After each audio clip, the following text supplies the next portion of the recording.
This is Sensei Buck Snyder. I'm a martial artist, nature lover, and total nerd. Come have fun with Sensei in the Wild.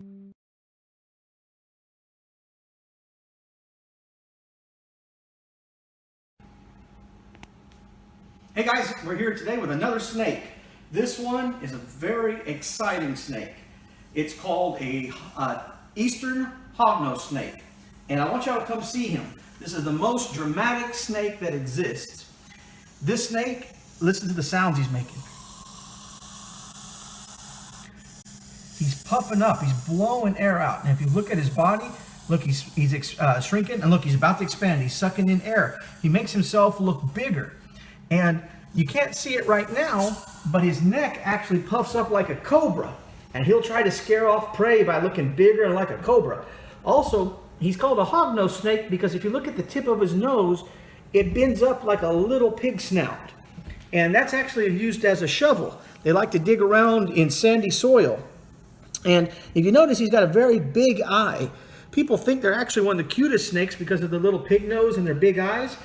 Now you'll see him right now, he's jumping like he looks like he's striking, but actually that's part of his show. He doesn't actually even open his mouth when he does that. He just jumps around and looks like he's biting, so he'll scare off some prey. Now, like I said, this snake's bark is a lot worse than his bite. He puffs up like a cobra, he swells his size up so he looks bigger, he makes all these awful hissing sounds, he jumps around like that, looking like he's striking. And one of the other cool things he does, now this snake hasn't done it yet, but they'll pretend like they're dead. If you come up on one and they're convinced that the predator is going to get them, they'll actually roll over onto their back, open up their mouth and stick their tongue out and pretend like they're dead. And it's really cute because the thing is, they're so committed to the act that you can roll them back onto their stomach and then they'll say, "Uh-oh, I'm supposed to be dead," and they'll roll back onto their back. So they're very, very dramatic snakes, but the thing is, they don't even bite people. Very, very, very few cases has ever been documented of a hognose snake biting a human. So, yes, now they come in a bunch of different colors. This one's actually the prettiest one I've ever caught. I've seen pictures and videos of other ones that are prettier, but most of the ones I've found in person have always been a dark, ugly brown. This one's got such a pretty leopard type pattern on him. He's a beautiful snake. So check him out.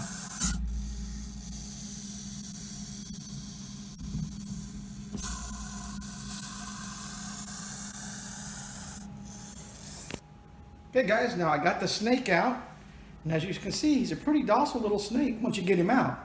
He's a lot of talk while he was in the aquarium, but now that I'm holding him, he's actually a pretty sweet little snake.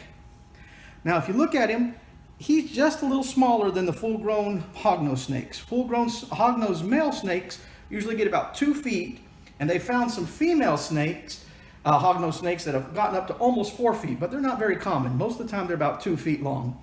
And the neat thing about the Eastern Hognose Snake, which this one is they primarily only eat frogs. Frogs is their #1 diet. And the neat thing about this snake is he's considered non-venomous to humans, but he actually does have venom.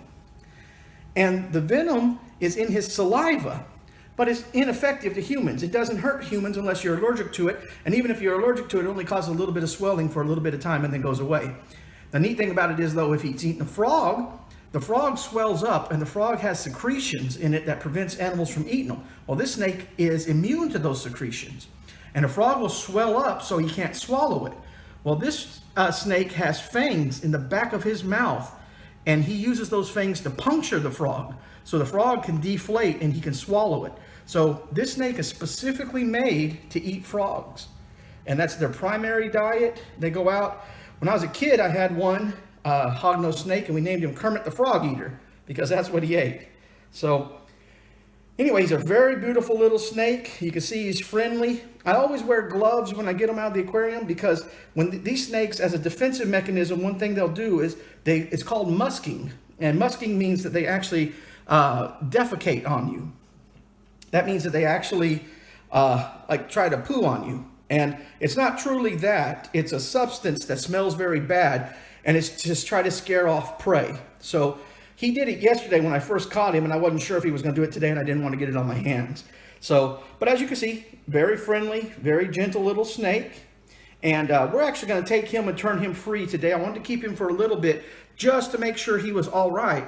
Because the way we caught this snake yesterday, we were swimming in the pool, and then my friend screamed out, "Watch out!" And there was this snake actually had fallen into the swimming pool, and it was swimming around, and the poor little thing's too small, it couldn't get out of the pool. So if we hadn't been there, it may have drowned, because these kind of snakes, even though they can swim, aren't made for swimming for long periods of time. So we rescued him and we brought him home, and he looks very healthy, he's moving around, as you can see, and he doesn't seem to have any kind of health issues. So he seems like a very happy, healthy little snake.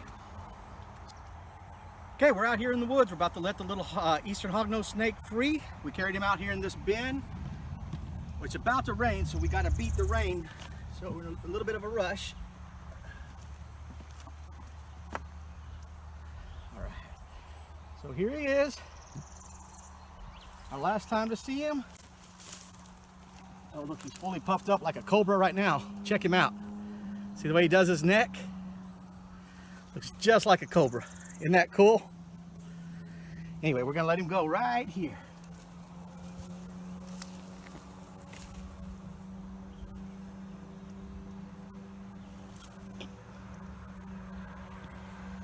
And there he goes, he's gone.